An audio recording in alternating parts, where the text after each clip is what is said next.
Welcome once again to Sunday Night Skippy Race in Action. This is the Skippy Formula 2 Series coming to you live from Canadian Tire Motorsports Park. This is Week 10 action for you tonight. We are joining the race live. We are about 5 minutes in. And right now we've got Thor Tola leading a 17-car field on lap 4. We are doing a 35-minute timed race tonight, 2 pit stops, I believe, and the action is heating up. We've got all of the top 4 cars here. Thor, Jake Ashe, Nelson Addison, and Neil Walker, all kind of under a blanket at the moment. Carter Stickney is currently rounding out your top 5. Hanging out just behind that lead group. Michael McLeod in his first race is trailed shortly by Pim Luth in P7. He's up 3 spots. Robert Longitano not too far behind them. Barry Stockdale and Ian Worrell. And Phil Eric-Ellen, there he is. That's going to be your top 11. Just a little further back. Dmitry Korblev. You can see Keith Lee there. And Peter Lee, your current SF2 standings leader. And then it's another 10 seconds back to Kent Kirkendall. And 13 seconds back yet to Joe Zubovich. And I believe, yeah, there's Nick Tullo. Apologize if I've been saying that one incorrectly, guys. Yeah, so there you go. That's a rundown of the field right now. Let's bring up your gap so you can get a sense. Carter Stickney right now with the hot lap of the evening, doing his best to catch up.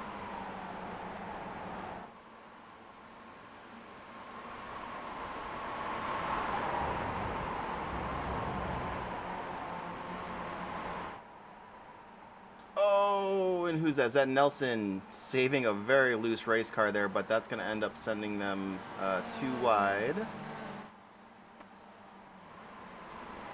As Carter inches closer to this battle, and the 12 car of Neil Walker is going to successfully make the pass there.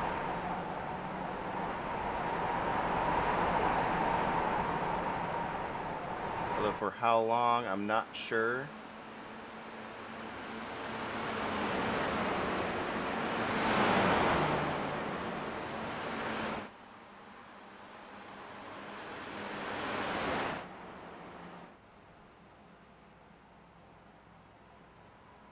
Great shot there of the wheel-to-wheel action.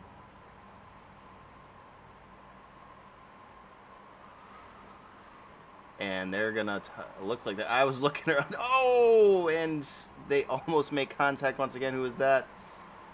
There, I believe that was Pim Luth trying to sneak his way by. Let's go take one more look at what happened there.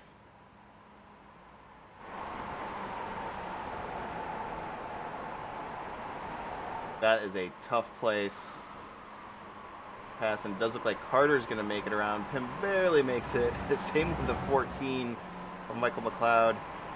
Everybody else making it around there just fine. Holy cow. All right, back to live racing action.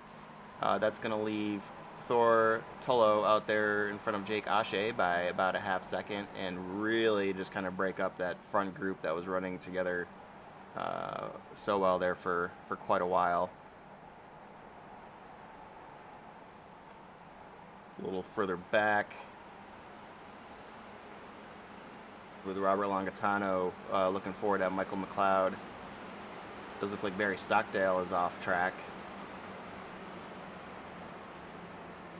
Peter Lee, both of them back there in the same area.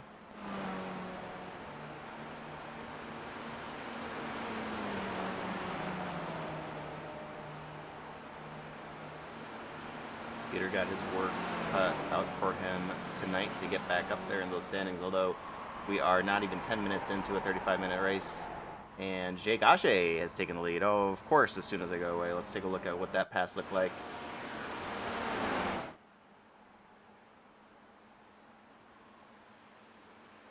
Really using that draft to great effect. You know, I think we overuse the crutch analysis here that of the draft impact on these skippies.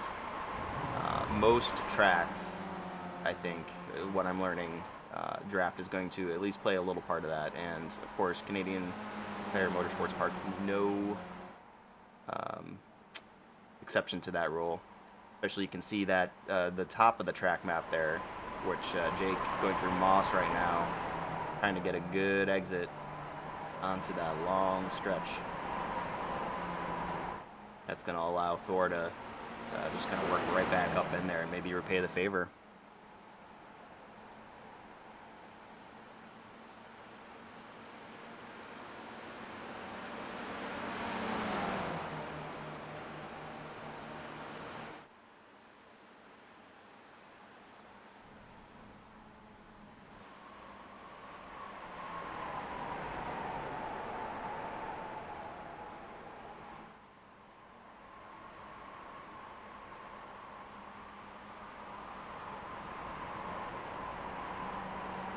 And Jake, starting out the pit strategy here, gonna undercut.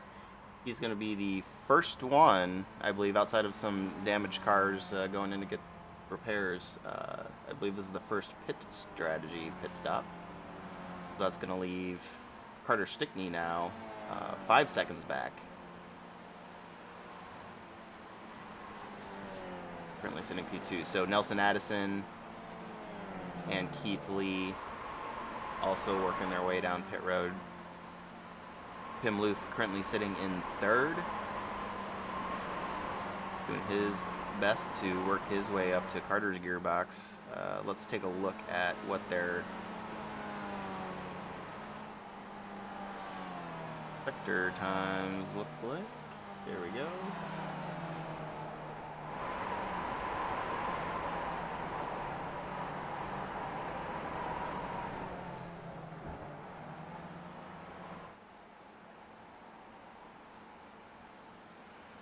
And I guess even more importantly, let's take a look at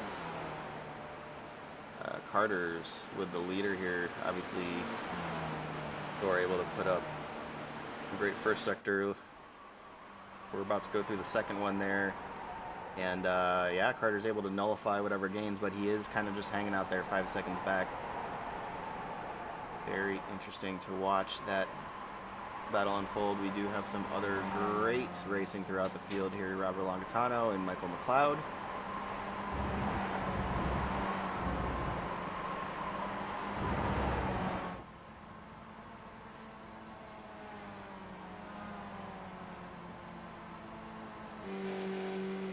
Back from Michael's perspective there, currently sitting in fourth, not too shabby, sitting in the Discord earlier today. He's only been doing this for a couple weeks now, so you wouldn't know that running in fourth on this field. Great turnout tonight for the Formula 2 race. We said 17 cars. And all but 2 remaining on the lead lap right now.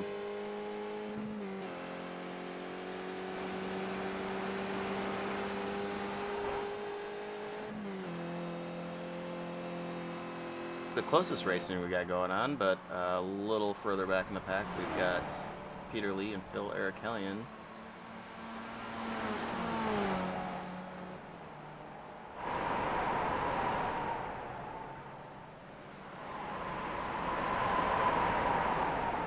You can see Peter there. Did not have the opportunity to bring up the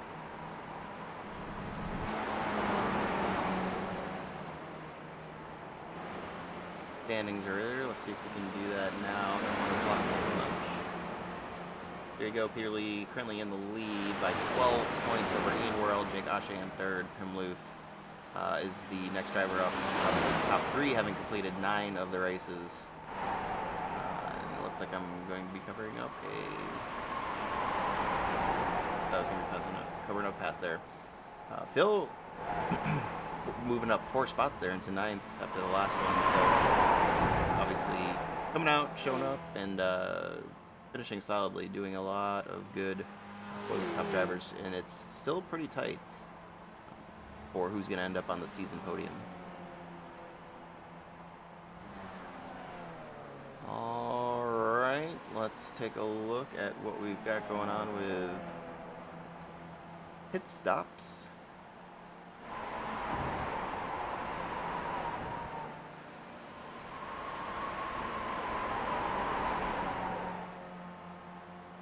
This is going to be a little skewed here. I think especially for those guys further in the back, those may be pit stops that were done to fix some damage, but you get the idea. Let's check back in here with Thor Tullo, and afterwards please let me know if I'm saying that wrong. I do not want to be saying that wrong. But he is now up to a 5.8 second lead. It had been about 5 seconds, so clearly he's finding speed where Carter hasn't. And speaking of which, look at this now. We've got him nestling right up there to Carter and let him know that he is there as they cross the line to start their 11th lap. We are 16 minutes into the 35-minute race. Jake Ashe, really the one to watch out for. So he's going to be the first stopper there on the... He was up there running up front. Currently 31 seconds down. Jake's pit lane time, was 39 seconds. So that's going to be really close how that all ends up working out.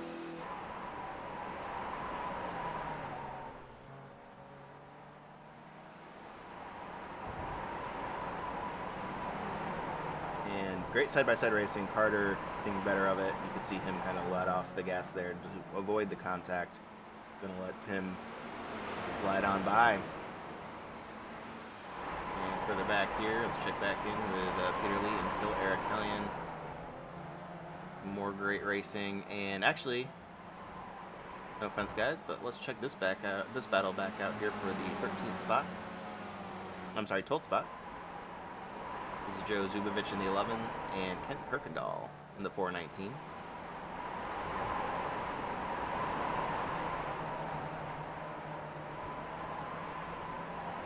And actually, Neil Walker's right there as well.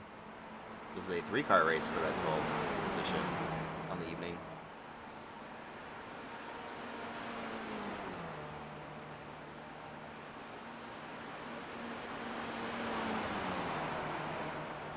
Robert Longatano is going to take some fuel.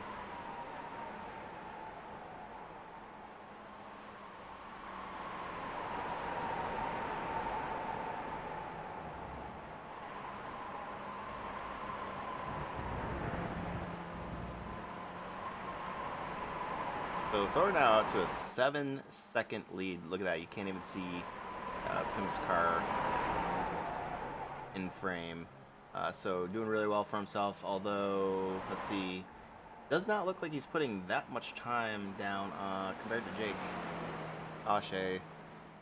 Let's check their last lap times.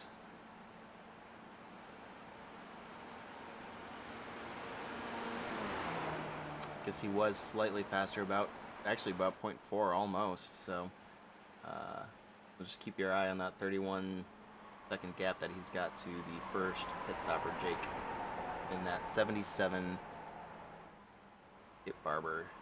Let's see if Thor's going to take the pit lane. Yes, he is. So this is the great equalizer here, these pit stops. If you have not practiced them or are super proficient, then this is where your race can really be made or lost. And you can see Carter now messing up comfortably. That draft on especially on the back stretch there is just so strong. If you can keep it within that, well, 1 second or so, I forget exactly how far back you have to be, but you can just kind of suck right back up to that car in front of you, and it looks like Robert Longatano is going to be off track and into the pits. Not sure what happened there.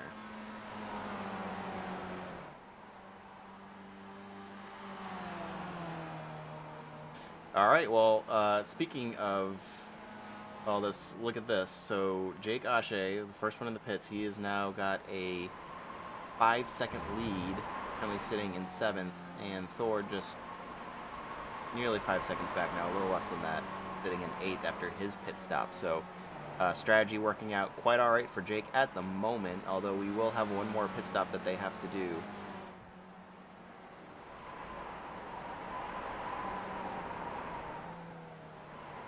Time will tell if this is the ultimate winning call of the race.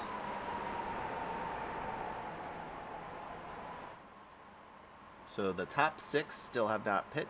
We'll declutter the screen here a little bit. As Pim comes in, that's going to leave Carter out on track as the current leader of the race. He's going to lead lap 13 as he starts 14, and we tick down, or tick up, I guess, past 21 minutes.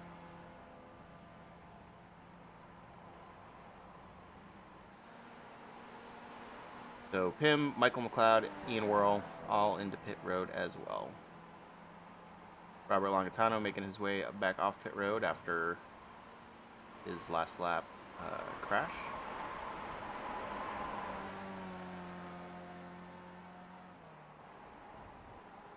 So 31 seconds was pretty much all it took to keep Jake out in front.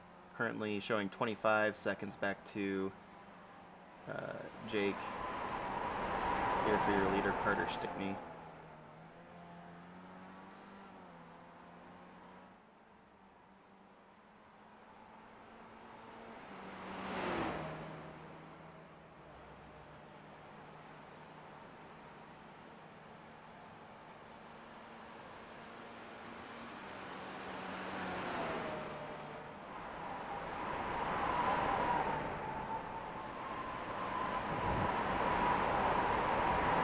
They have not talked much about the 262 yet, currently sitting in 7th spot. Barry Stockdale has not made it down pit road yet. So sandwich there between Pim Luth and Neil Walker, and both of those drivers have pit. And I say pit, I don't say pitted. I don't know why, that just doesn't sound right to me, so y'all have to just deal with that.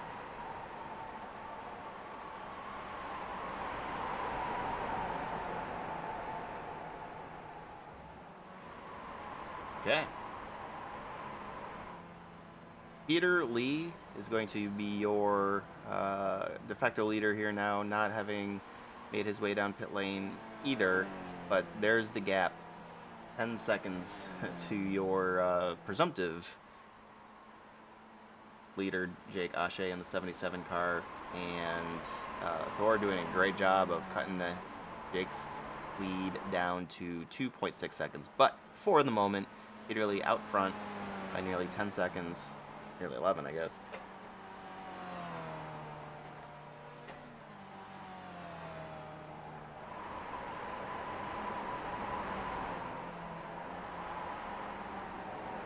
And Barry Stockdale, who we were just talking about, also making his way down pit road. Joe Zubovich, believe, I don't know, it's showing 2 pit stops, not sure if those were both fuel strategy pit stops or not. But everybody else pretty much on their first, and with the exception of your current race leader, Peter Lee.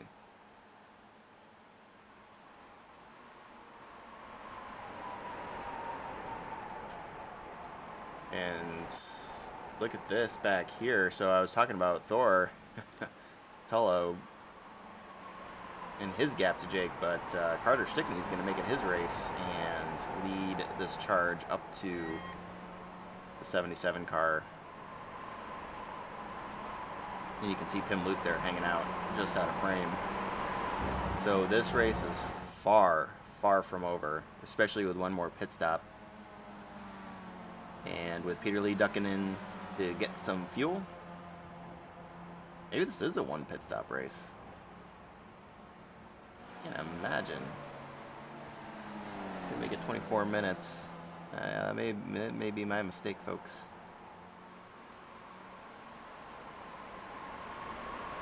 I guess time will tell. So you will learn real time with me how many pit stops are required to complete this race.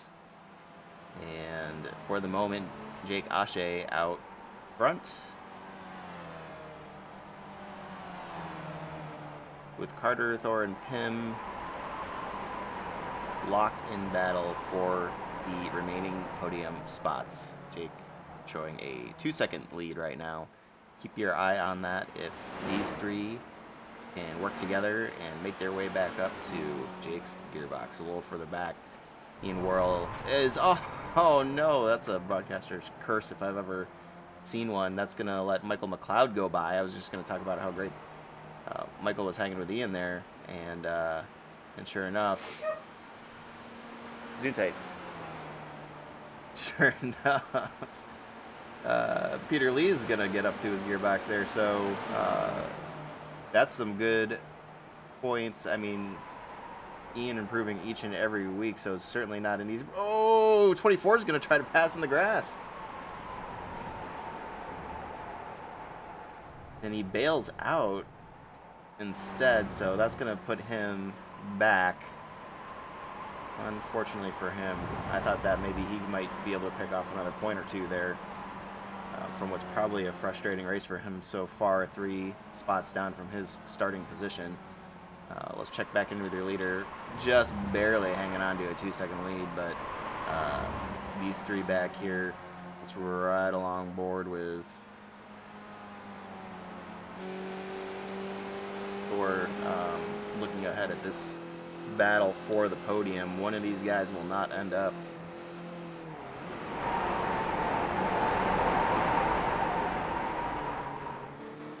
So that turn is Moss right there that they were just going through, and obviously one of the named turns, so very popular, but it also is good to get a decent exit as they head down the backstretch here. You can just watch the draft effect as this 27 car is just going to be able to walk his way all the way up to the gearbox there of Pim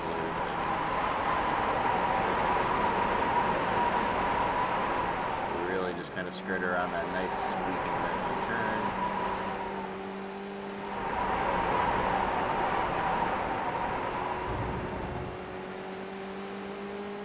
So biding us time, we are now past 27 and a half minutes.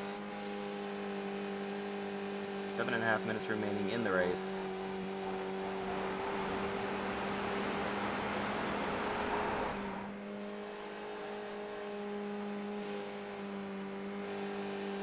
Let's go one more time through the field. Jake Ashe, Carter Schick, Pim Thor, Tolo. Dmitry Koroblev sitting in 5th right now, comfortably. He's got 8 seconds up to Thor and 5 seconds back to Michael McLeod. Once again, welcome to Sunday Night Skippy Formula 2 racing action there, Michael. Ian Worrell trying to make up from his off track there and gain a couple spots. In 7th, Peter Lee, who we were just talking about, making the pass on lap traffic. Phil Arikelian just behind him in 9th, and Neil Walker's going to round out your top 10. A little further back, Keith Lee up 6 spots total, so great race for him so far tonight. Joe Zubovich just about where he started, down 1 spot in 12th. Barry Stockdale up 3 spots in the 13th position. Robert Longatano, who's involved in at least 1 incident, maybe 2, currently sitting in 14th. Nick Tullo, right where he started in 15th. And I believe Kent Kirkendall may be out, yeah. And same with Nelson Addison. So, that's your look through the field. Back up here with Jake Ashe, you can see Pim Luth now having cut Jake's lead in half from when we last checked in.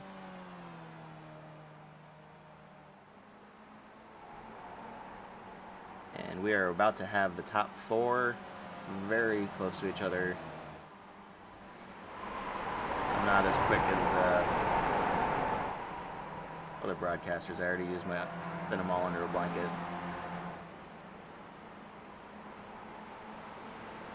There they are.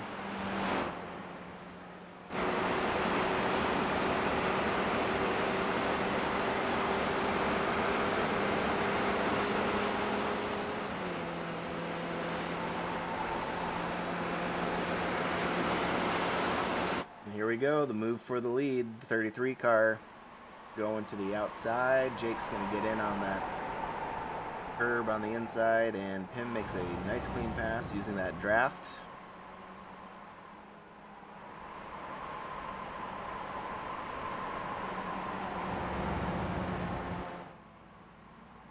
Jake, though, going to make the move into turn one. That's going to be tough. He's going to hit the inside wall. Yikes.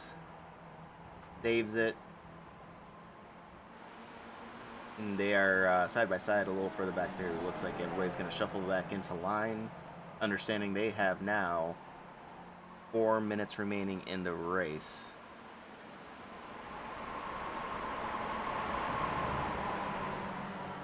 Probably about 3 more laps or so, I'd say.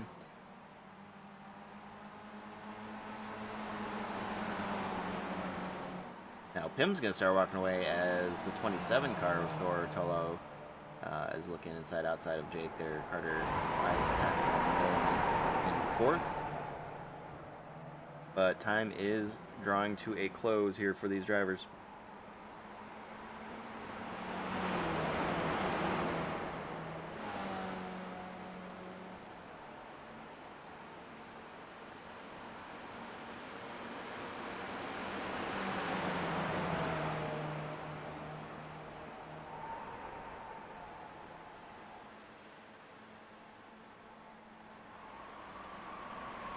Jake trying to pull the same move. It does successfully. I can talk. So that's going to be an interesting. Obviously, that being in second position there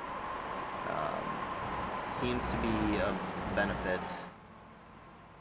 And Jake, with just a little bit of a slip up there, is going to let him right back. Although I don't know, maybe it wasn't a slip up. I think maybe folks are realizing that that is the spot to be in, that second position on the last lap.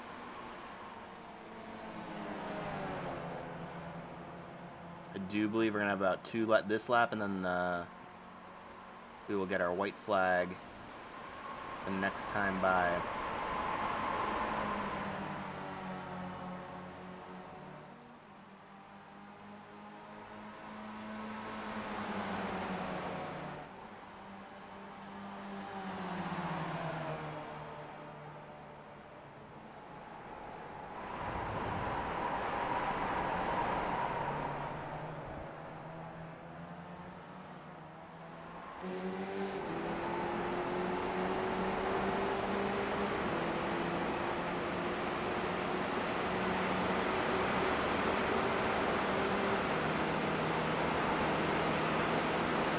So this may be an error here. It looks like they were able to, Pim was able to get away just a little bit, and now Thor's going to be looking to take that second position away, and Jake's going to make it still, maybe.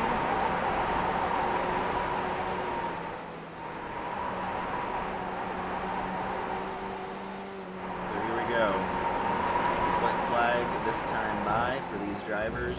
Who is it going to be? We've got 4 cars, 3 podium positions, only 1 winner. Currently, Pimluth out front.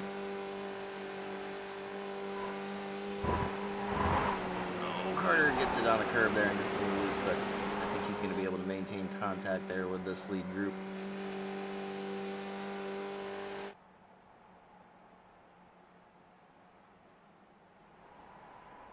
That's terrible.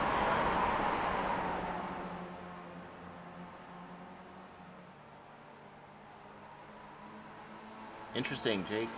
Looking to the inside here. Looks like he's just trying to make sure that he is as close as he can get as they go through Moss one last time.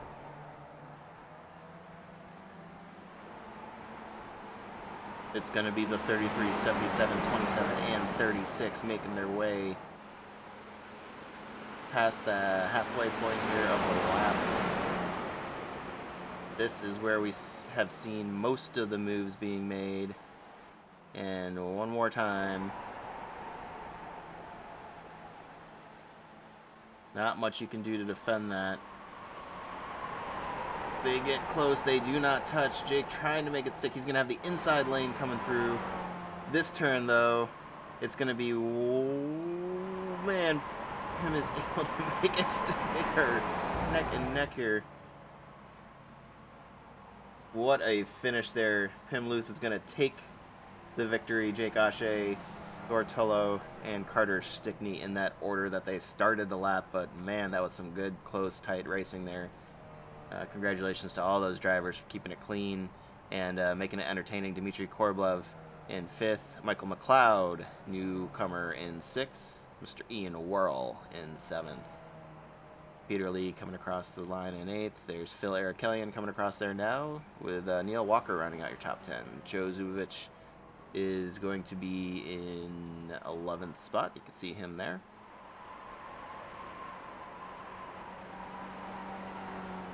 With Keith Lee in 12th, up 5 spots for the evening total. Barry Stockdale up 3 in 13th. And Robert Longatano in 14th. I believe that is Nick Tullo there in 15th spot. Kent Kirkendall out in 16th, and Nelson Addison out in 17th.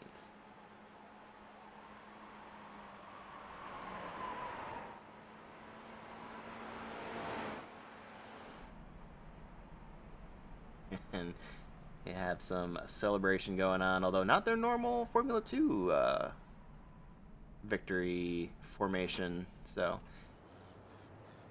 interesting to see that, but let's see. Do we have the official results up yet? I don't think the race has gone official. Check it out. There we go. Now it has. Congratulations to all the drivers, especially Pim Luth. Great race by all. Really great strategy there by Jake Ashe to put him in a better spot, but he ends up 2nd, and Thor Tullo in 3rd, Carter Stickney in 4th. So some great racing this evening, and we are going to take a quick break and reset for the Formula 1 race starting in, I don't know, half an hour, 20 minutes, something like that. So I will put up the timer. Once again, great racing by all these gentlemen, and we will hope to talk to them after the Formula 1 race and get their thoughts.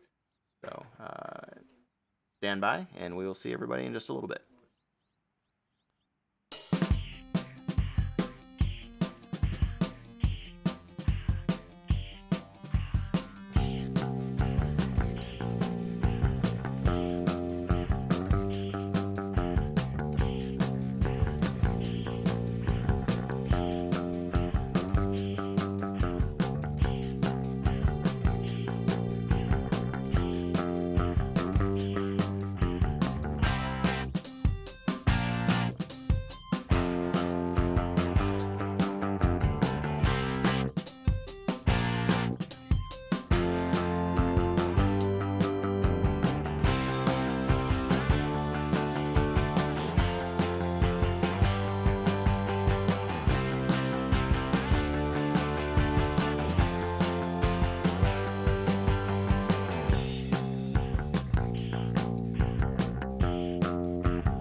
Good evening again, race fans. Welcome back to Sunday Night Skippy Racing action.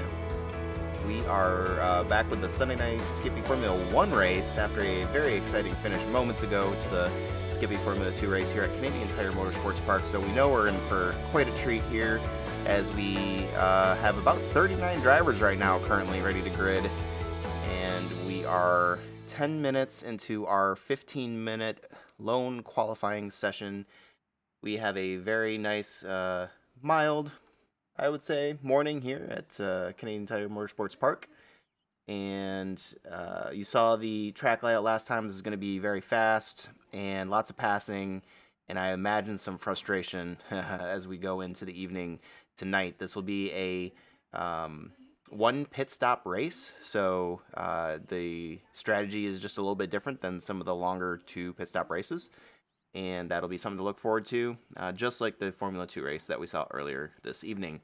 So let's go check in with where everybody stands. We currently have Walter Pina Colada there up at the top of the leaderboard, currently sitting in the pole position. David Pena in second, Chris Herrera in third. We do have a little bit of time left as drivers are mostly done with their laps. It's looking like. I'm just kind of screwing through here. It does not look like we have a ton of drivers still on the course. Let's check in here with Jeffrey Decker though.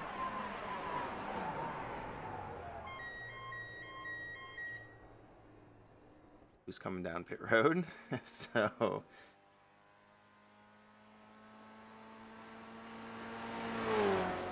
this is Pete Mulbratton. As you can see, some conversation happening there amongst the drivers.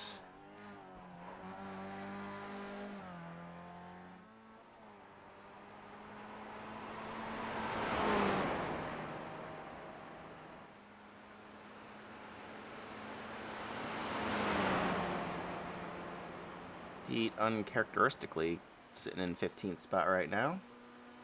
See if he can improve upon that. Does look like Chris Herrera is back out on the track. Jeremy Grandin currently sitting in 18th spot out there too. And actually, you know, let's go back to Pete here real quick. I did notice that he, a very generous volunteer, who put up his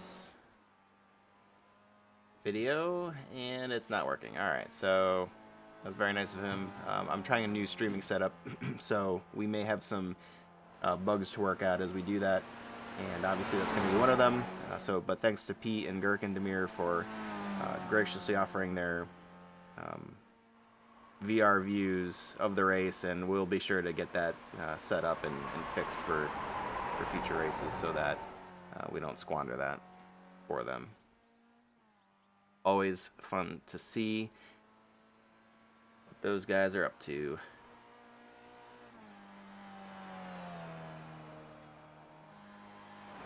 So like I said, that's your top 28 right now, and that you're seeing on the board. However, we do have 39 drivers. 38 have set a time. Robert Longatano has not set a time. He would be your 39th driver, so we'll see how that goes.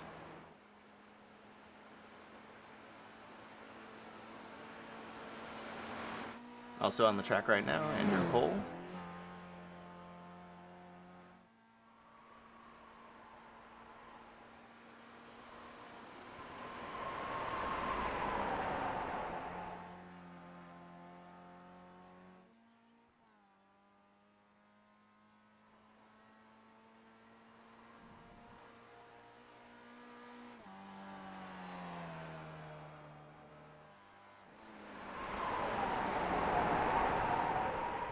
Ooh, yeah, so these qualifying, we've mentioned this before, but anybody who's new, once you go off track there, like he did, and I assume that he garnered an off-track violation for that, that's going to invalidate your lap time. So it looks like with 15 seconds left, either way, it was going to be tough to cross the start-finish line, but regardless, I think that would have been probably a no-go for him anyway.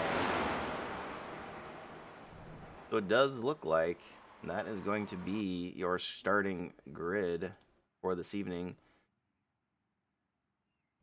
Let's take a look and see if we can't do the driver's briefing.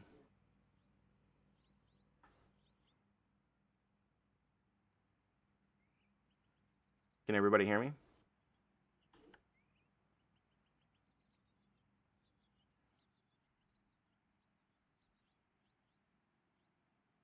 Can everybody hear me?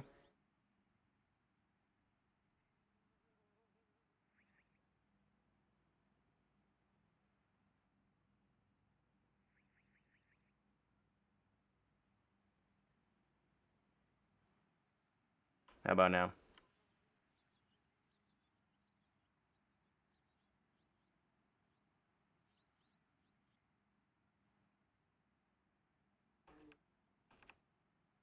I don't know why this isn't working.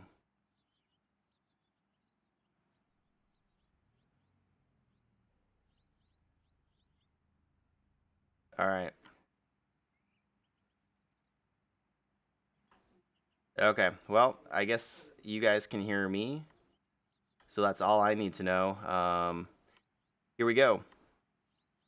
So, welcome to Mo Sport. We're all excited to be here. Remember to adopt a league mentality. This is not a pub race, it's way longer. Most of us care a lot more about it.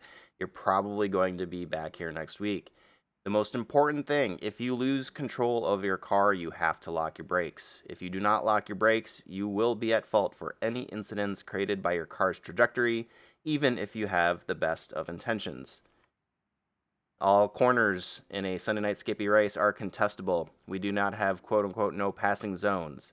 We do take risk into account when investigating incidents and deducting safety points. The more risk a driver contributes to a situation, the greater our expectation that their moves are executed safely and with precision. We don't do dive bombs. When attempting an overtake into a corner, wheels have to overlap with wheels. If an overtaking car doesn't have that overlap, they have to back out.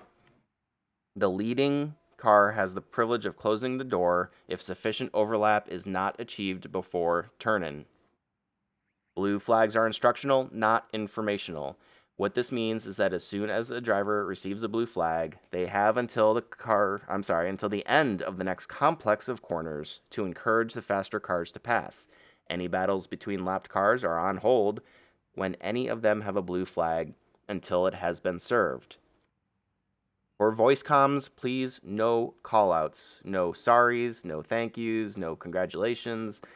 Voice comms are only for preventing dangerous situations. Any insulting communications are an automatic cat 2. Remember to keep voice comms quiet even after your race ends. There's probably people out there still racing because lap times here are about 2.5 minutes long, and there are tight battles that could be happening behind you. And that's it. Have a great race, everybody.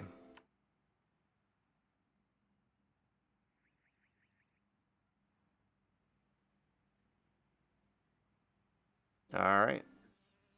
So back, I really want to figure out why I can't hear them. Yeah, it's frustrating. Anyway, well, back here to you guys watching us on the broadcast. This is your starting grid for this evening. We're going to let the admins make sure that they're serving the penalties correctly and do all their normal business. And we will walk through here. Congratulations to Walter Collada on what I believe to be his first pole in Sunday Night Skippy Racing Actions, and David Pena with a great first impression there, starting on the front row sitting on the front row with him. So here we go. We'll roll through. I'm not going to read everybody's names. There's 39 of them.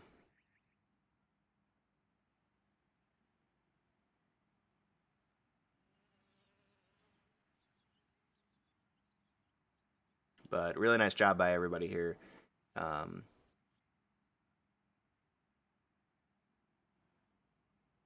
Pretty tight times throughout, and as we have noted in the Formula 2 race, the draft is a great equalizer for the cars here. So congratulations to everybody on a great Qualifying, let's look really quick. We did not bring this up before. I'd like to now, but this is going to be your track map for this evening. Things to bring up, you can see in the bottom right-hand corner there's the start-finish line. You got these nice sweeping corners up to turns 5 and 6, which is known as Moss. And then that long straightaway, Mario Andretti straightaway, is where we saw a lot of the Skippy Formula 2 passes being set up and executed, although not the only place.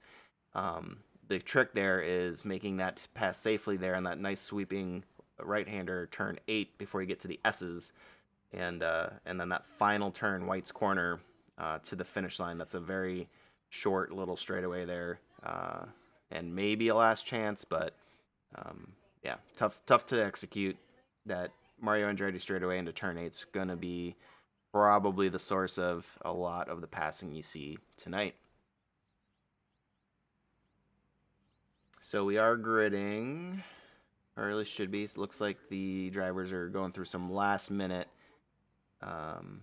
clarification on the rules. Obviously, this is the time for them to talk to the admins and make sure that what they do is going to be, or what they're thinking about doing is going to be in accordance with the rules and regulations of the league. And here we go, ladies and gentlemen. We do have the cars gridding for the race tonight.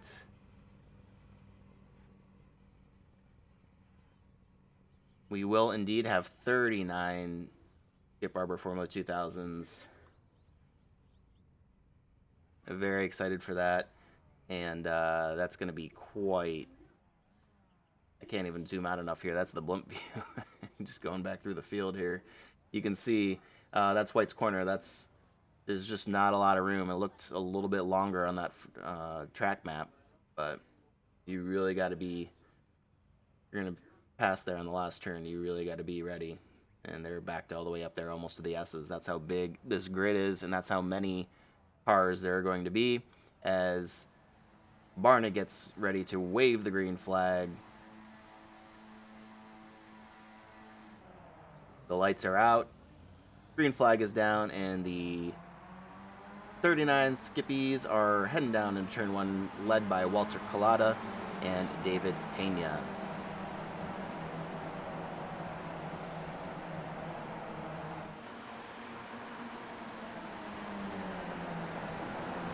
Looks like everybody's been keeping it clean so far. And remember, we missed the beginning of the Skippy Formula 2 race, but keep in mind these tires are still nice and cool, so a little bit slick. And there's a little bit of a trick to executing these sweeping turns. It's really easy to get the car loose and into the grass. Ruin your evening quite early.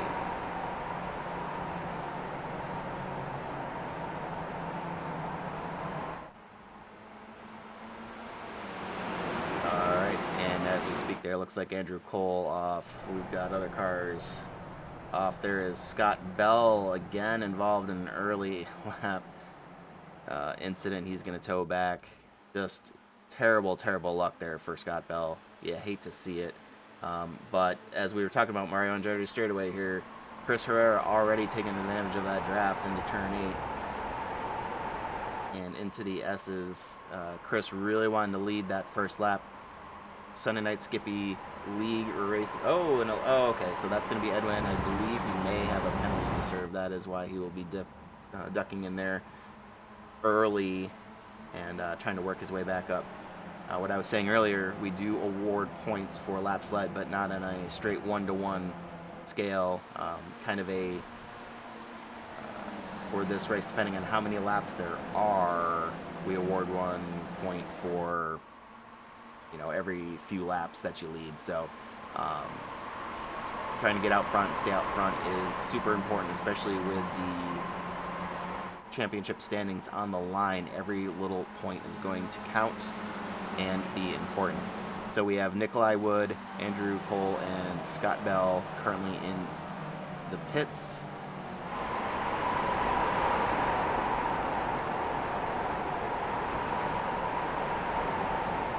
And let's just keep looking back through the field here. You can look, this is a great camera angle there as all the Skippies make their way past.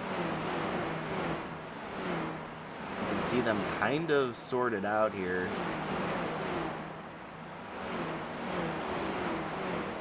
There's Edwin after his serving of the penalty. And most of the drivers here being pretty conservative to start the race. And as I say that, though, the leaders, Walter Collada, making that move, but Chris is going to look to the inside and also go into pit road. Okay. Well, now I'm officially confused. I don't know if people... Oh, who is that? That's the 76... 79, sorry. Justin Ribello getting a little loose, putting it into the grass. And there's some great racing back here, too, with Joshua Fidge Johnson and Gurkin Demir and the 30 car of Jeremy Grandin. And this is the battle for 14th spot. Speaking of which, let's bring up our race information so everybody gets a good look at what I'm looking at. Apologies for that. I got so engrossed in the action. It's easy to do. These guys are very good, put on a really good show.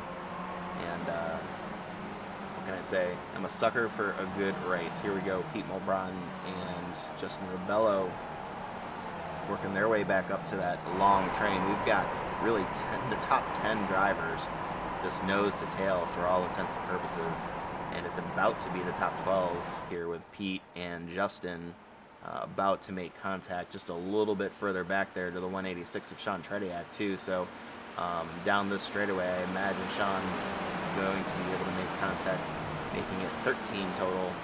And then here we go with Fidge Johnson and Demir just behind him. Jeremy Grandin looking on, and the 192 of Louis Bobino also looking on. Another pass happening here. Lauren Avery and JR Hoops. JR relenting the spot, still early on. Walter Collada setting the hot lap for the evening. Man, Walter really feeling himself tonight. That is awesome to see. Nikolai Wood, well, never mind, that's an earlier thing. He was back in the pits. Was in the pits, back in the pits. Rough evening for Nikolai.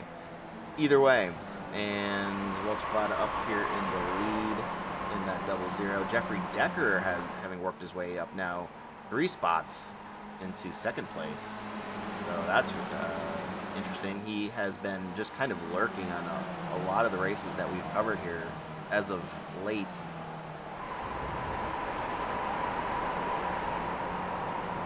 Always ready to strike, so Jeffrey putting himself in a really good position here early on. David Pena still up there, Carl Dronke, Connor Tolman, Joshua Dancy, Jack Moffitt, Peter Nodwell, Jason Weiss, Mike Bowers, Pete Mulbron, and Justin Ribello.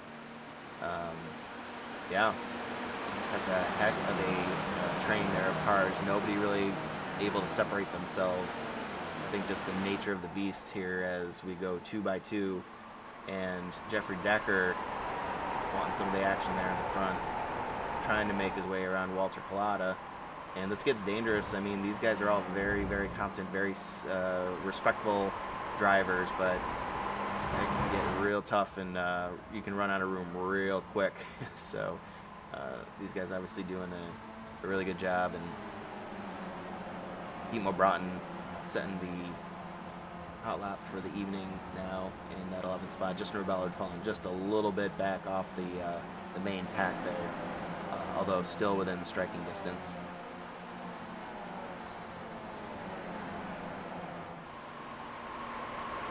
Like to check out, should have checked in here with Adam. He's leading the pack.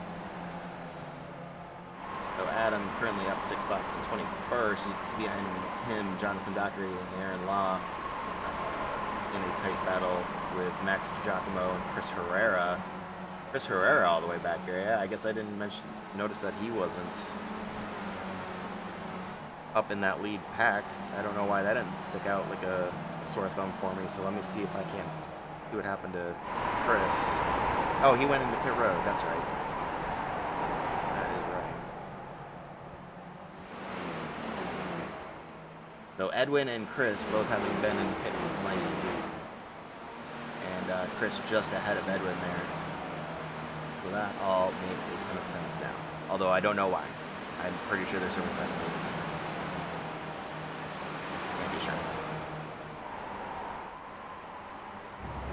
All right, back up here in that lead pack. Getting a little spicy in the back of that pack, although Walter Collada looking to the inside. So the front drivers here just kind of trading barbs, which I think is helping keep the pack together to some extent, but also the Mario Andretti straightaway helping keep everybody together as well.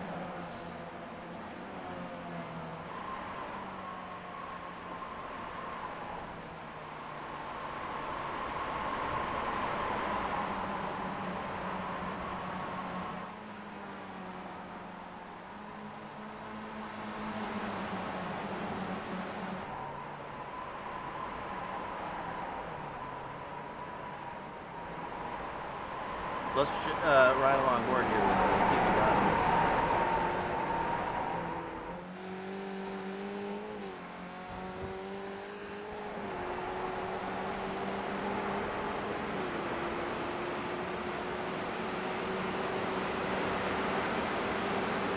He seems to be, I mean, obviously he's got the, oh no, I take that back. Edwin having now set the fastest lap of the evening, but he obviously up there. Currently seems to be very happy to just kind of hang out in 10th place. And if you know anything about Pete, it's that he's got a fuel strategy in his hip pocket ready to execute, and looking forward to seeing how the other drivers react. He's in a great spot right now because he is literally only seconds behind the, oops. And nobody's calling out my shenanigans here. All right, so 2 seconds back, which is nothing, and he has a full view of what everybody else is going to be up to. So Pete actually kind of in a field position here, though. Carl Dronke now taking over the lead from Walter.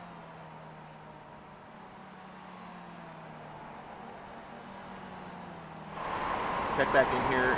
A little further back as Chris and Edwin try to, oh, somebody's around. Who is that? Aaron Law.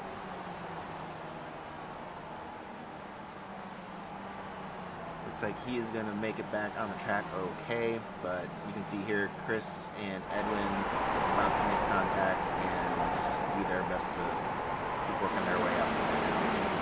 22 and 23. So keep your eyes out on these two drivers, and maybe if their pit strategy differs from those in the front pack to try to make a difference of some kind. Obviously being mired back here in some traffic is not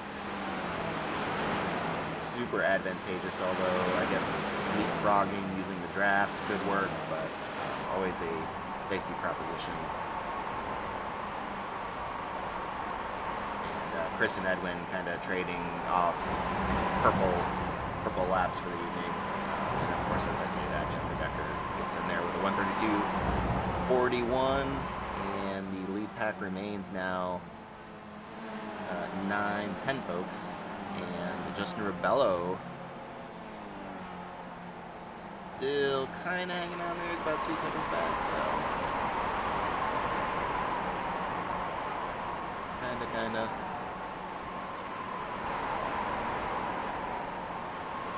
See Chris making a pass there on Adam Wright, who is locked in battle here with Jonathan Dockery. Both of these drivers up 6 spots for together, and trying to work their way back up to the field to catch the next guy, who's going to be JR Hoops. The 10 car currently hanging off the back of the 452 of Lauren Avery.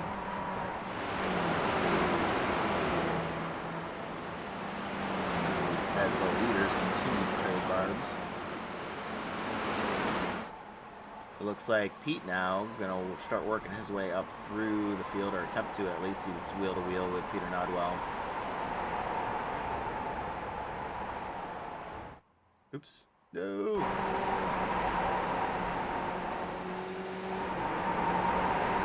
And we do have some takers in the pit road. David Pena going to be the first one in. And here we go, folks.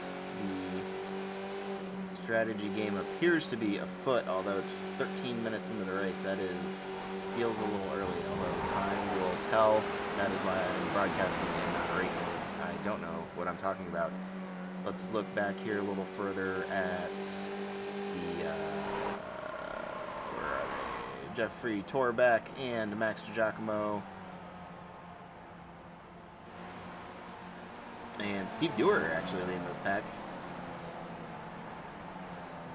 Steve up 11 spots. Really awesome to see Steve climbing through the field. And he's got Max and Jeff right on the gearbox there. Work his way up. Neil Walker, Skippy Formula 2 participant. Also back up there, up 6 spots himself. Spencer Clark in the 92 machine is going to be in the P26. So all these guys, right, they're going through Moss, and Clark right where he started there. P26, holding strong, holding strong. Check back in with Joshua Fitz Johnson and Jeremy Grandin, John Trediak, Dirk Lemire. All these drivers doing a great job of keeping it clean. Getting word Andrew Cole has wrecked and is in pit road. I think for a moment Connor Tolman was in the lead, Carl Dronke back in there, so some great racing going on up at the front. We do try to work our way through the field, but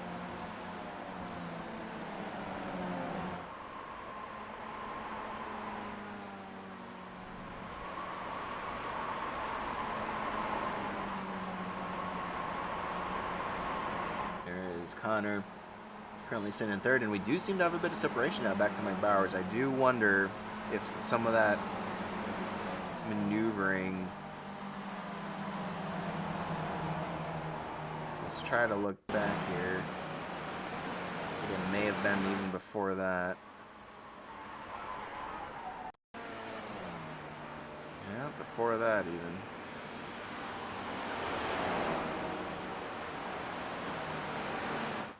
Nothing is sticking out, so I'm not sure what caused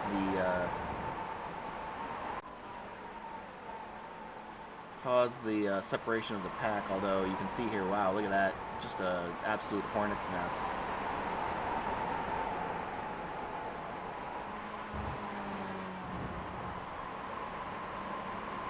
But this has, oh, Walter Collada dipping into pit lane now. So here we go once again. We see a couple different strategies. And now yeah, this is going to be really fun to watch how this all plays out. But you can see here Carl and Connor making their way out to a 3-second lead over the rest of the pack, led by Jason Bice.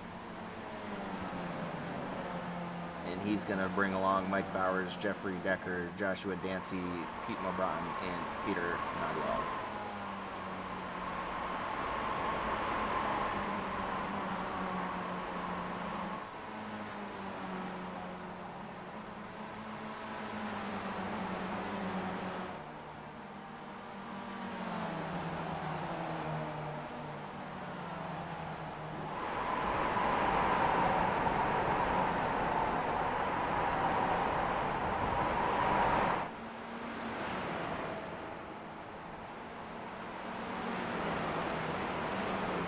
I really want to find what happened here. I'm doing my best, ladies and gentlemen.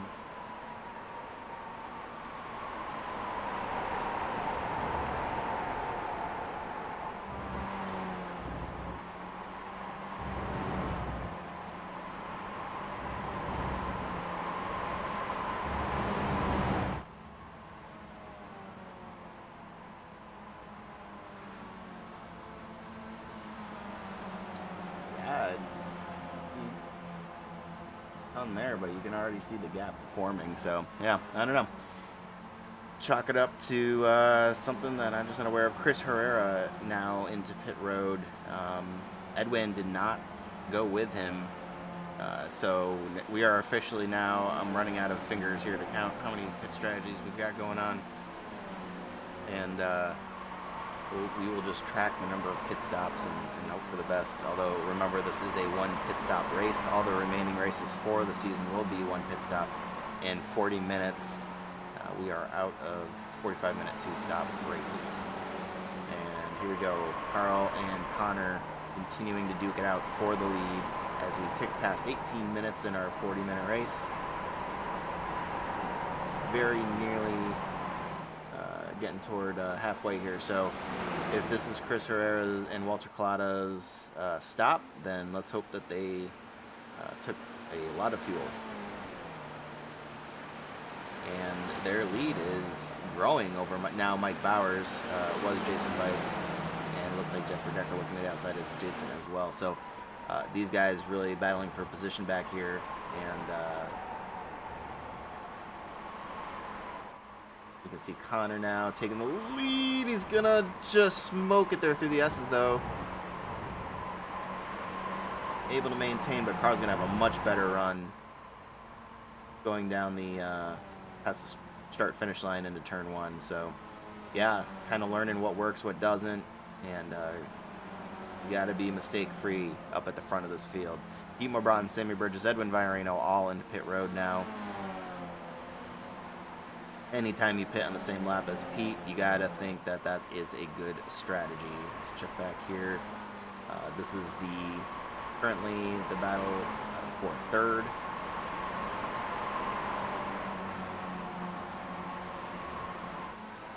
And you can see the timing tower. We got a whole bunch of takers now to pit road throughout the field.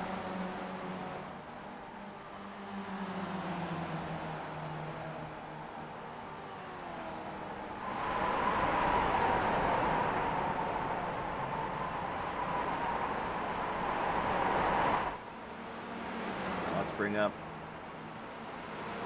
our pit stops. Top 20 right now, not having pit.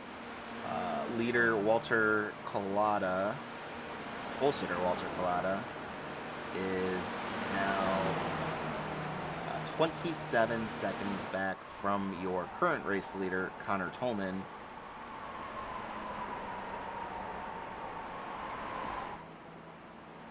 See where he is in relation, and yeah, so that's gonna be the race. Walter's time on pit lane was 38 seconds, nearly 39. Just as a little bit of situational awareness for all of you folks at home, we've got now taken past our halfway point. Walter out there in clean air, so he's got nobody around him to, I guess, be a factor, but also no real drafting partners either. So Jeffrey Decker, Peter Nodwell, Justin Rubello, JR Hoops, and Jeff Torbeck all making their way down pit road. And the number of drivers who have not made their pit stop continues to dwindle, while Connor Tolman leads the race. Just by the hair of his chinny chin chin, because look at Carl really looming large there in the rearview mirror. Connor looking like he's trying to break the draft just a little bit, but that is tough once you see the closing rate that these cars can get, and once that kind of happens, very difficult move to defend, very dangerous move to defend, if nothing else.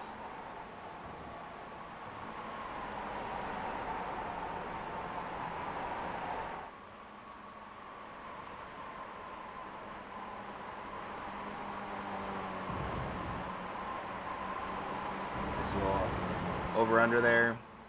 Does look like, oh no, I thought Connor was going to lead that lap.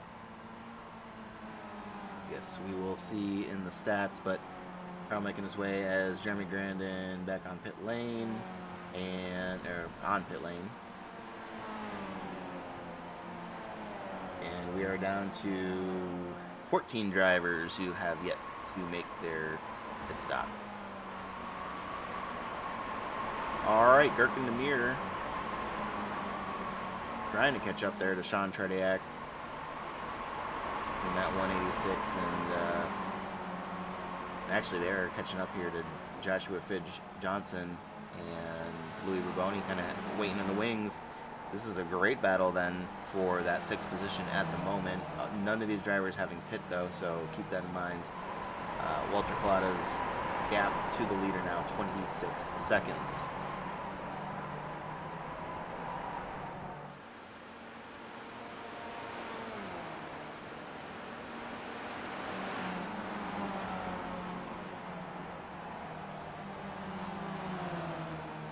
Pete continuing to attempt to work his way up through the field, but he's got Peter Nodwell. Oh, and oh, just gets tapped by Pete. I don't know what kind of damage he's going to have, but just sends him around. You hate to see it. Oh my goodness. Let's get one more look at that. Poor Peter. Trying to make his way around Moss. It's just a little bit hot. Once you get those tires in the gravel there, it makes it real hard, and you know, to keep straight. And this is Pete's view. You can see just enough to send poor Nodwell flipping. So.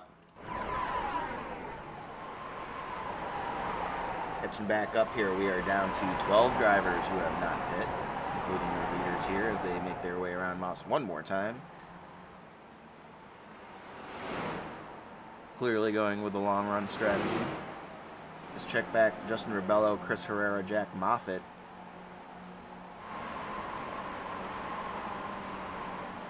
Oh, Edwin Virano. I always miss the front guy in the back. That is my mistake. This is some great racing back here currently for that 19th position. They are 4 or 5 seconds back from people Brian we were just talking about. Carl Dronke, Connor Tolman, Mike Bowers, Jason Bice, all into pit road. Let's see.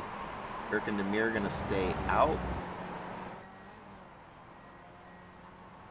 He becomes your leader. Let's see what Steve Dewar does. He is now 11th. Going to come into pit road. That's going to leave. Here comes Walter Collada, who we were talking about being your presumptive race leader at the end of all this.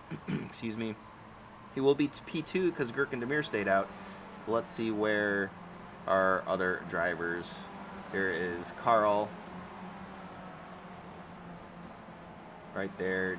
And David Pena, who also had stopped earlier now. All together. He is in that 909 car. Carl trying to make it work his way around him.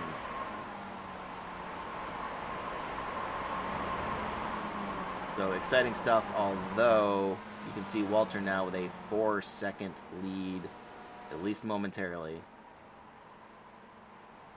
And that being the only required pit stop, let's do just one more reminder of when these guys all pit. So lap 10 for Walter, lap 8 for David Pena, and looks like the undercut may have worked, assuming he has enough fuel to finish the race. We've seen this before where guys get out to a very large lead and then have to end up feathering the throttle to save fuel and either have to give up positions just to get across the line or run out. Really only time will tell. Gurkin Demir dips into pit lane, which is going to leave Walter Collada as the official race leader, and everything at this point will have shaken out. So, take a look as we march through the field. Walter Collada in first, Carl Dronke in second, and he's going to lead David Pena. Jason Bice just behind him with Connor Tolman right on his gearbox, along with Jeffrey Decker and Mike Bowers. 76 car, Joshua Dancy. Now 2 spots into the 8th, and Pete LeBron in 9th.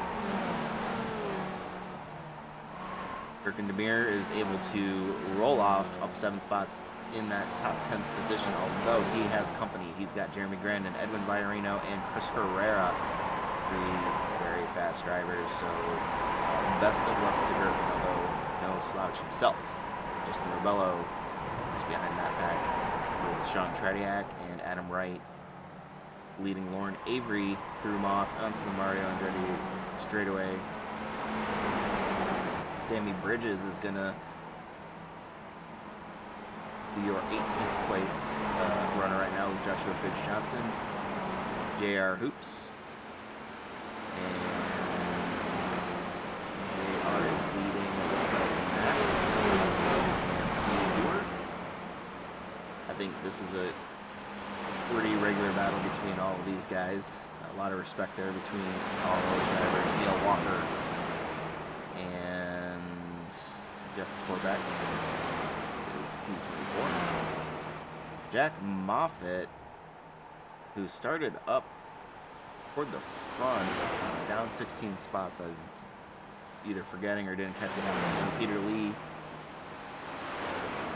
in 26th, Louis Boboni in 27th. Robert Lontano there in 28th. Aaron Law working his way through the course in 29th. Rich Butler, who we have not talked about yet.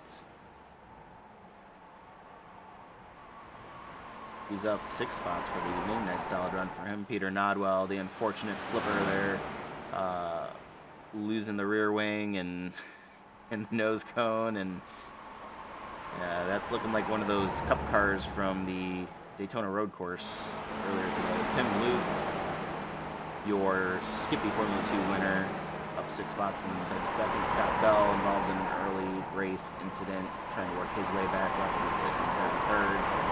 Jake Ashe, part of that front running group there in Skippy Formula 2. In 34th, Jonathan Dockery having a great night. In 35th, Ian Worrell. In 36th, Spencer Clark. And I'm showing Andrew Cole and Nick Hollywood out. So, let's check back up then with the leaders. Walter Collada. You can see he is actually looking like he is really stretching that lead out just a little bit. Of course, the lap times are a little bit skewed here for lap 17 to the pit stops, but you can see 18 and 19 there, a net gain for Walter of about 0.15, so little by little, but yeah, you wouldn't expect huge chunks from the likes of Carl, Connor, Jason, Jeffrey. And look at that, actually, now that we talk about it, check out this train of cars that has found each other. P2 through P7 all together again. Jason is going to make the move on Carl as Connor leads them down the Mario Andretti straightaway. And we've also got great racing here between Joshua Dancy and Ethan Broughton. And at the moment, despite having to what I believe is serve a penalty early on, Chris Herrera and Edwin Viorino working and battling for that final position in the top 10, having passed Jeremy Grandin and Gurkan Demir. And with 8 minutes remaining, I don't think that neither of these gentlemen's races are over. Far from it, in fact. Got some close wheel-to-wheel action here between JR Hoops, Max Giacomo, as Steve Dewar watches on.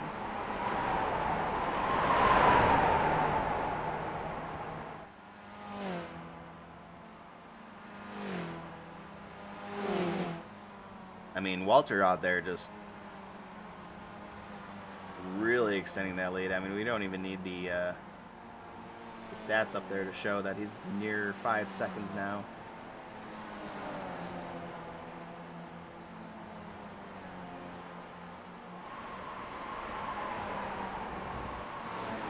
And let's check out Lauren Avery trying to make a pass on Sean Trediak.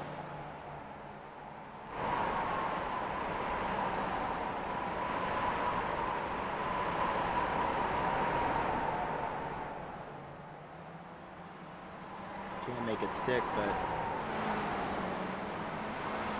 right on the bumper there as they head down the straightaway and try and maybe pick up that draft from Adam to really just kind of accent the pass, although Adam now moving in front of Sean.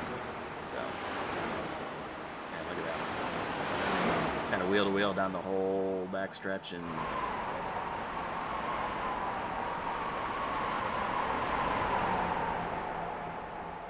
that is some fantastic racing there.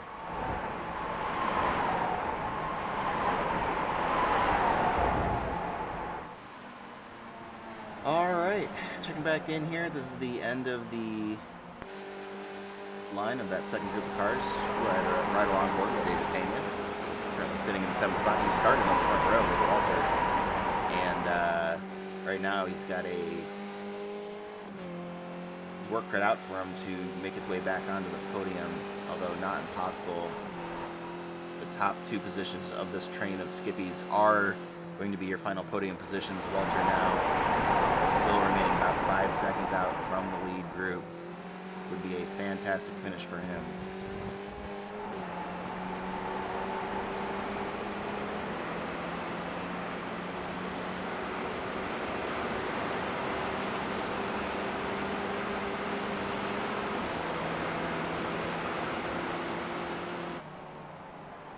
Let's check out this race back here we were looking at earlier. JR, Max, and Steve Dewar.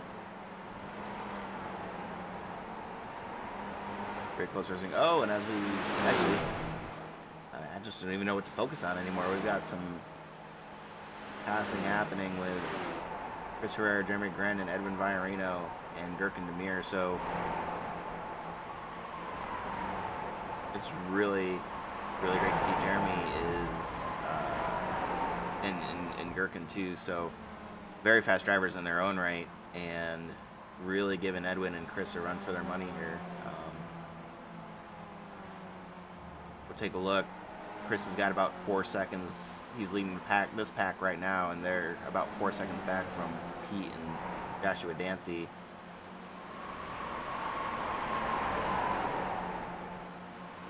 But unless they can make up some significant time on these two, it looks like Chris, Edwin, Jeremy, and Gurkan are going to be fighting for that final spot in the top 10, which is always a good thing to have on the stat sheet.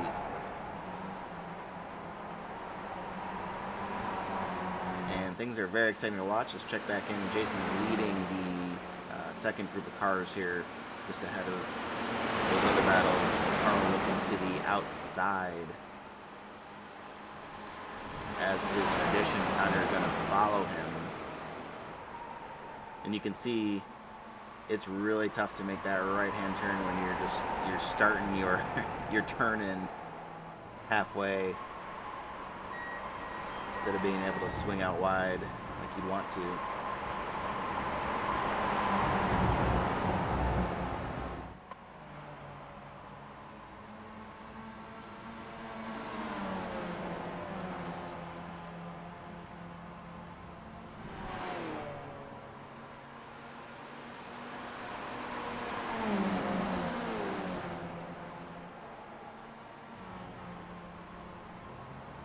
So let me bring up interval here for a little bit, so you can kind of track some of the battles that are going on. You can see the top 7.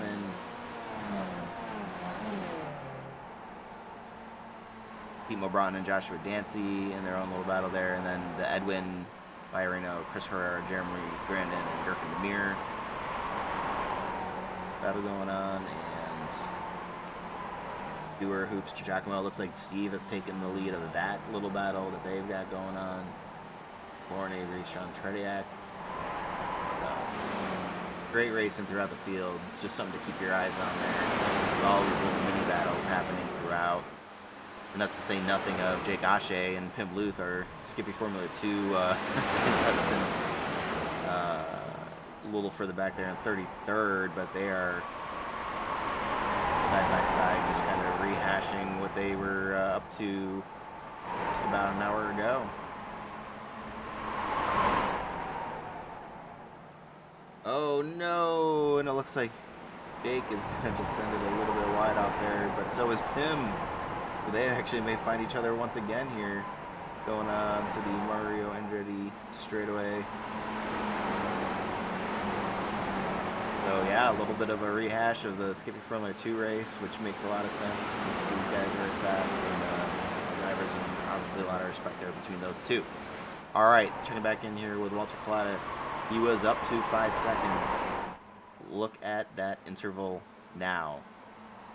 So I'm sure, I don't know if this is fuel savings, I don't know if this is just the fact that he's got some super fast drivers behind him trying to catch up, and that's never easy to stay that far out in front of all of these guys,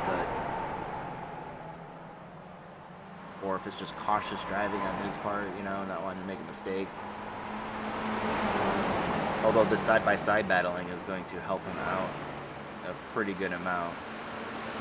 I would not be complaining about that as they go 3, maybe 4 wide. Who knows? Let's see. Oh my gosh, yeah. So we're gonna go 4 wide down the straightaway, and of course my internet's crapping out. But they're gonna survive the whole turn. Holy crap, that was amazing. Great racing by all these guys. The 222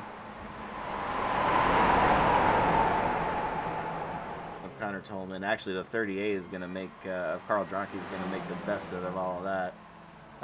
This is going to be your white flag lap, so that's why you see all this excitement and kind of urgency, sense of urgency. But this is all obviously letting Walter kind of just continue to walk away. He's increased the interval back up to 4 seconds, and it looks like Jason Bice is going to go off the track. No, you hate to see it. He's having such a great run.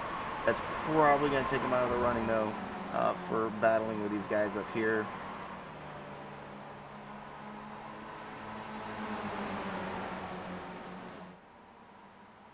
And I just don't know that these guys are going to have enough to catch up now, even though that interval is continuing to decrease. It just does not feel like there is any sort of hope outside of Walter making a huge slip up or running out of fuel at this point. So this is the battle now for the podium. We'll keep our eyes on Connor Tolman, Carl Drocke, Jeffrey Decker, and Mike Bowers. One last time down the Andretti straightaway. There's Walter. Decker looking to the inside. They're going to go 3 wide, make it 2 wide. One last chance to make it all happen. Connor's going to maintain position to the inside. Can he get a good enough run to keep that second spot with Carl and Jeffrey Decker right there? Mike Bowers in 5th and Jason Bice coming across in 6th. We got, oh no. Jeffrey Decker, why are these angles so bad? Edwin Virino, Chris Herrera, Jeremy Grandin, and Kirk Demir in that order. Oh boy, I gotta go back and look at, this is a terrible camera angle for the finish. I don't know whose idea that was. Well, at least my internet decided to crap out at the very end instead of midway through the race this time, so we've got that going for us.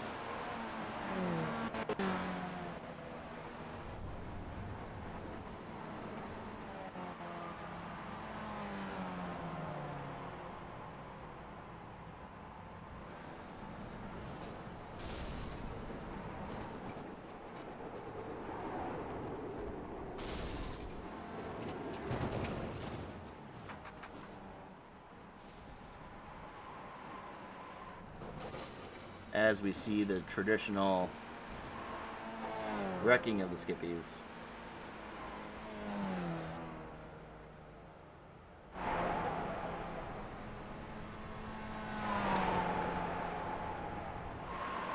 Well, let's see if we can't relive some of that action here real quick as we wait for folks to make their way into the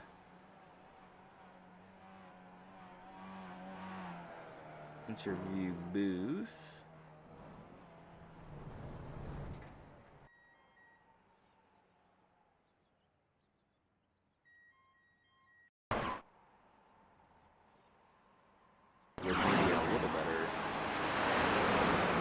So this was the battle between Pete and Joshua Dancy. I believe this was a pretty good one.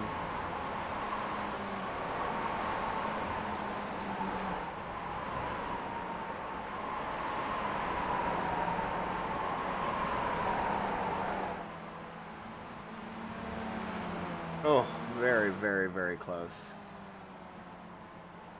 And let's look one more time here back. This is Edwin and Chris.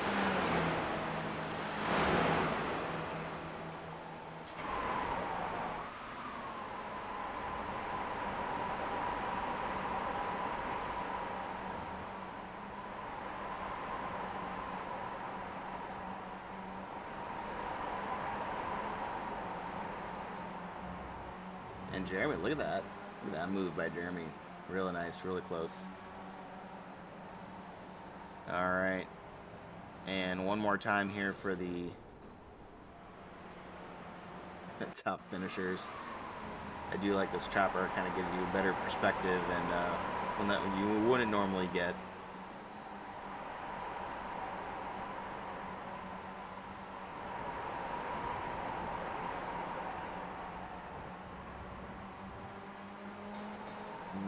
Very close at the line there. Just a lot of fun, real respectful racing. Fun to watch. All right, so congratulations to Walter Collada on his victory.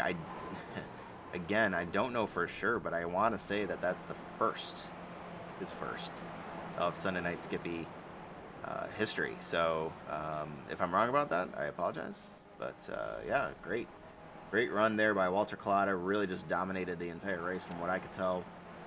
But Carl Dronke, Connor Tolman going to round out your podium after some really, really great racing and a lot of fun to watch. So there's the rest. We'll cycle through your the rest of your grid. I'm sorry, finishers here. And in the meantime, let's bring in Pim Luth, who had a great race for the Skippy Formula 1 race, up 5 spots in the 33rd position, but that's not really what I want to talk about. I kind of want to talk about how the first one went. So, you know, we never get to interview immediately after, although we had plenty of time today. Maybe that's something we should look at. But yeah, man, how'd the first race go for you?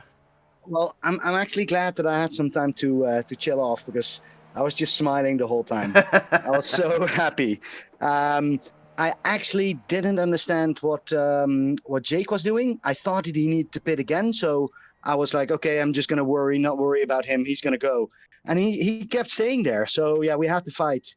And yeah, I thought, I'm really curious how it looked on the broadcast, but I thought we're going to crash in that last corner. And I didn't want to hold. I needed to hold on. I never won before. Everybody wins the F2 race. So I'm finally there. I'm up to the standards of the league. Yeah, I'll tell you what, that was, I mean, you guys set such a high bar for this Skippy Formula 1 race. I was a little concerned that it wasn't going to live up to it. I mean, we ended up having some great racing too, but just the amount of close, respectful racing that you guys have and made it very, very exciting there at the end. And of course, your first victory in a Sunday Night Skippy race is huge, and that's you got to be right on cloud 9 right now. And it was really cool to see at the very end there. It looks like you and Jake found each other just one more time. I'm sure there was other times throughout this Formula 1 race, but yeah, you guys you seem to have a similar strategy and pace to the race, because you guys couldn't get away from each other. Exactly. Jake is always quick. I know that. Sometimes he can be a little bit shaky in the first corners, but for the rest, he's always fast. I just didn't expect with that early pit stop of him. He's a mastermind of with pit stops. It's. But I do want to say that, and that's going to the F1 race. I want to apologize to Jake immediately, because I think he hit my wing when I braked too hard, and I was slipping everywhere. So I've quite ruined his race on the Formula 1, but Formula 2 was amazing. But everybody in that league. Awesome, man. Well, hey, once again, it was just a lot of fun watching you guys run, and just a huge congratulations on the W earlier tonight. Anybody that you want to give a shout out to? Of course, Team Jason, we're doing awesome. We're really improving. I think Peter Lee and I have learned a lot this week from Jason, but we also keep each other really strict and give each other improvements. So big shout out to them and the rest of the league. Thanks very much. Yeah, very good, man, and good luck for the remainder of the season. Only a couple of races left. Peter Lee, I think, is in the lead of the Skippy Formula 2 standings, and obviously you getting your first victory tonight. So I'm really excited to see what you guys can do from there. So have a great Yeah, night. Yeah. don't worry. I'll be next week up here in the booth when I win again. Don't Yes, worry. Team perfect. Jason. Go Team Cannot wait. Jason. All right, Thanks, man. man. Have a good night. That was Pim Luth there. Awesome. Great. Looks like it sounded like he was having a celebratory beverage there as well, and well earned, well deserved. Next, we'll bring in Jake Ashe, who had a great battle in the Skippy Formula 2 race we were just talking about, and yeah, just kind of talk us through. Pim was saying that he wasn't expecting such an early pit stop in that earlier race. Was that something that you had planned going into it, or did that kind of unfold as the race went on? Well, my plan going into it was definitely to pit as early as I could in my fuel window, so I could take as little as possible. Mm. And so, the idea was, I had an opportunity to get in there, and it also knocked Thor out on his own without me to to flip flop it back and forth with. All So I right. had to make up some time like that too. And then I just took the minimum to get to the end, but I had miscalculated, so I calculated based on the drafting laps I'd been doing, and so when I came out, it said you got enough to get to the end, and then about 3 laps later, it says you don't have enough to get to the end. So I started fuel saving. Interesting. Yeah, that's I guess that is the potential downfall of pitting so early. There are a lot of variables, of course, and Yep. yeah, you got to be real real confident, and that's either way, it ended up with some fantastic racing. It looked like it was a winning strategy there for quite a while, but with everybody elevating their game in both series right now, it's just so tough. You can't Absolutely. the mistakes just whatsoever. It can't exist whatsoever. So, but either way, it was a lot of fun. It was a great race, and then we were just talking about. I didn't see if you guys had made contact or whatever. I was just looking at the end of the race where you guys were running together for a little bit, and I thought it would be another exciting finish between you two. But did you take anything that you had learned there? Did that affect your strategy going to the Formula One race? I'm assuming. I had the same idea, and as soon as I could, I pitted so that I could get out of the way, get out of traffic, and just run. But I wasn't running nearly as well. I had gotten in a little contact earlier in the race, and it sort of got in my head, I think. But I finished better than I started, so I can't complain about that. Yeah, I guess that's right. Yeah, that's how I always kind of view my races. So, yeah, good racing tonight. And anybody you want to give a shout out to? Oh, just everybody, in Formula 2 for racing so clean and nice, and of course you for doing the broadcast. Appreciate that as always. And otherwise, thanks to the whole crew. I have a blast every Sunday. Looking forward to it next week. Awesome, man. Well, we look forward to it as well, and good luck. We were just talking to Pim. Couple races left in the season. Hope you can finish it out strong. Thanks. Talk to you later. Yep. All right, we got a couple more drivers here waiting in the wings. Let's bring in. Got to unmute you there. That'll help. Jonathan Dockery here. Probably not the race you were looking for tonight for yourself. However, would you just to start out with? What do you think the Formula 2 race? I know you've had your hands in that. Yeah, me and Peter, we have the biggest Formula 2 team that there is. We have 4 drivers under us, so we're kind of co-coaching that, and it's going pretty well. Our drivers still make a few odd mistakes, but the end of that race was awesome. I mean, they were what I think Jack won, and it was 0.6 from first to fourth, and going through the S's at the end of the lap, they were stacked two abreast, two deep, and that was great to watch. Yes, Huge agreed. shout out to those guys, and they're getting so much better. So a huge shout out to them, and I'm glad you're back doing the interviews. So that's awesome. No, not the race I want. Really like this track. It's been a up and down week. It's been a lot of fun, but no, think a little more patience would have been huge. But I mean, I got at the end it was Netco that blew me off the track and upside down. So, but Mm-hmm. I'm not sure the guys should have tried to pull it, but it is what it is. I'm sure the stewards will look at it and they'll let me know. But um, want to apologize to Ian. Me and him got together at the end of the race. So in some cases, I know we have a blue flag rule, and I was trying not to race the guy in front of me because of it. And he bobbled, and I hit the brakes kind of hard to keep off of him. And Ian came in there, and we got together. And I really regret it for Ian. I wasn't trying to wreck his race in any way, so just wanted to give him a shout out and apologize for that. But overall, it was fun. I mean, what little racing I got to do. So, Yeah, but man. Well, yeah, hey, that's awesome. It's of course it's always frustrating. Totally get that. That being said, it's most sport. Is this one of the tracks that you kind of like? This one seemed to be kind of a meh for a lot of people. yeah, yeah, it's okay. Like tracks like Watkins Glen, Mosport, Spa.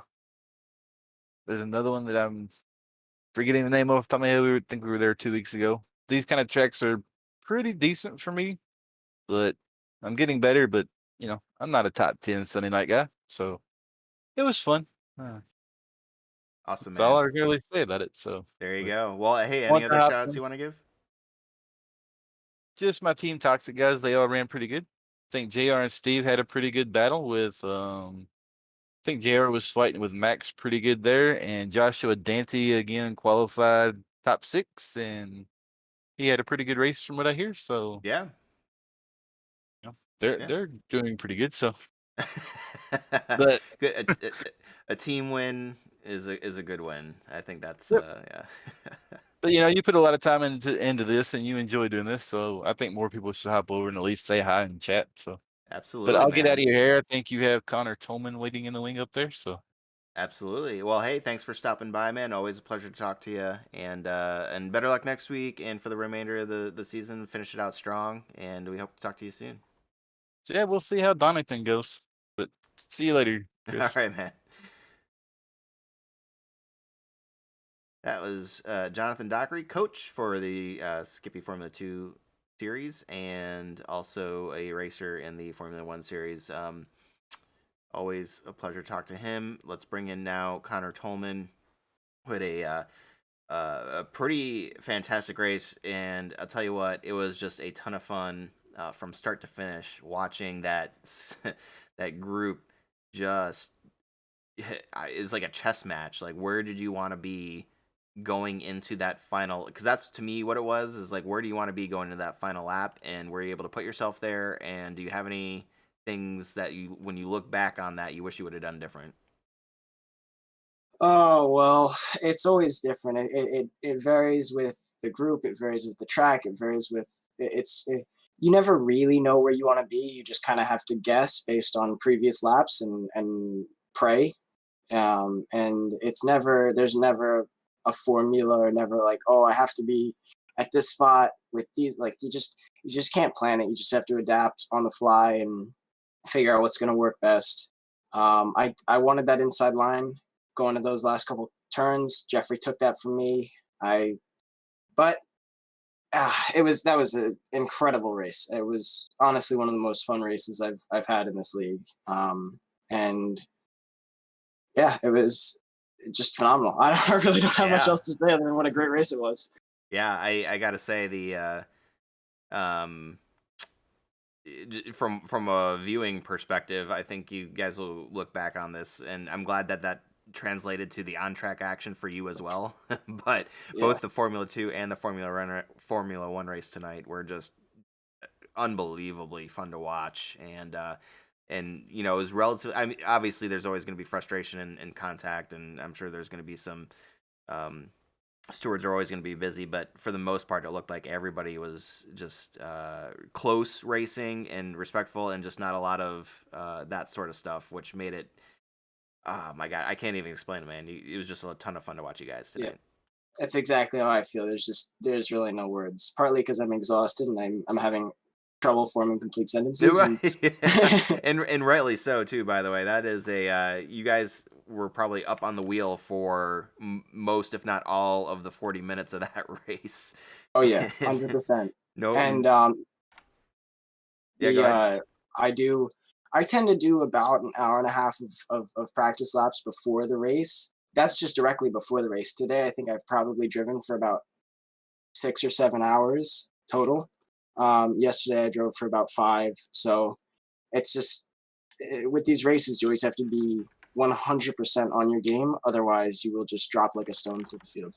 Yeah. And with these guys, it's just like you have to be at 100%.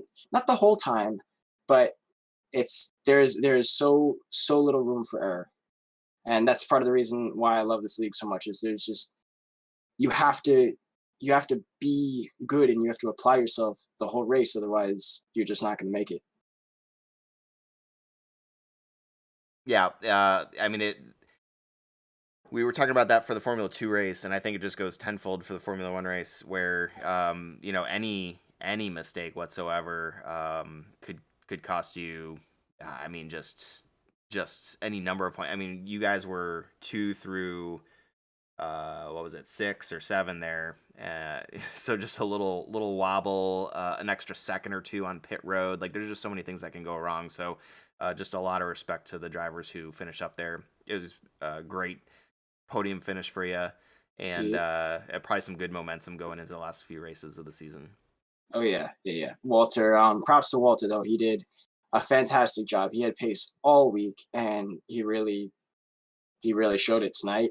I don't know how he did that. I thought for sure he was going to run out of fuel because he pulled almost a 5 second gap between us. But part of it was us battling. Part of it was just him knowing the track like nothing else. Like he was putting down times that would make Johnny Gindy, the guy that we all watch to become better, make him be like, oh, who's this guy? You know, and so it was really impressive and really cool to see that. I'm definitely gonna watch the race from his perspective to get an idea of just what he did different than all of us, because he seemed to have it down way better than all of us. So Yeah, I was gonna say that if for anybody who's still watching, man, if grab a version of the replay, because watch what Walter did for the next time we come here, because that's oh going to yeah, be a great case study in in how to watch. You can only, and that's the thing though, you know, obviously dominated the race, and but I think people are gonna learn from that, and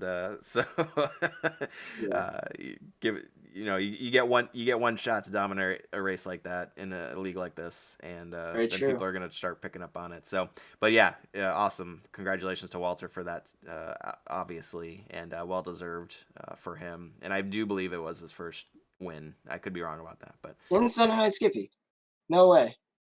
yeah. Oh, that's awesome. All right, well, I could be wrong. You double remember? I mean, I points remember your first win at there, Nürburgring. Yep. George. Yeah, it's a big moment, and I'm sure he's celebrating. I was really hoping to interview him for it, but yeah. Nah, Anyway, all right, man. Thank you very much for having me on. And then last thing is shout out to all my family and friends who were watching. You know, it means the world to me that people actually come and support me doing this, because it's. I mean, this is I devote more hours to this than really much else in my life. Like, I got work, I got family, and I got racing. That's about it. So thanks to everyone. Thanks to you. Thanks to the league stewards, the league admins, and all the guys that race, just for making it such a fun place to be on Sunday nights. Absolutely, man. Well, hey, it's always a pleasure watching you race. You are improving every single freaking week, which at some point is going to become unsustainable. But for the moment, it's a lot of fun to watch. And good luck the rest of the season. Hope to talk to you again. Same place next week. We are next week is Donington, I believe. So Donington, see you then. yes. Yeah. So normally I do my due diligence and look at how everybody finished last time and ask you questions about that, but I did not. So I don't know how you run in I actually Donington. don't think.